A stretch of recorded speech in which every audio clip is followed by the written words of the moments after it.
নমস্কার, আমার আরেকটি নতুন ভিডিওতে আপনাদের স্বাগত। আজ বুধবার নদীতে বন্যার জল কমতে শুরু করেছে আর শ্রাবণ মাসের জল ঢালাও শেষ হয়ে গেছে। সকালে টিউশনে এক বাচ্চার কাণ্ড শুধু দেখুন। 18, 19, 20, 21, 22, 23,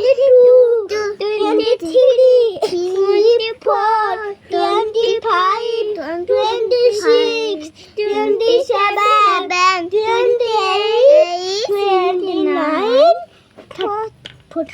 29, 30। আর আমাদের গ্রামে বিকেলে সূর্যাস্ত হওয়ার পর যে সুন্দর প্রাকৃতিক মনোরম দৃশ্য, যা দেখে আর চোখ সরাতে পারলাম না। এটা হলো নারাজলের সবচেয়ে বড় শিবলিঙ্গ।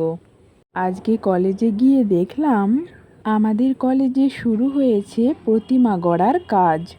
পুজো হবে আমাদের কলেজেও। সবাইকে আসার আমন্ত্রণ রইল। আজকের ভিডিওটি এই পর্যন্ত। ভালো লাগলে লাইক, কমেন্ট, শেয়ার করতে ভুলবেন না কিন্তু। ধন্যবাদ। শুভ বিকেল।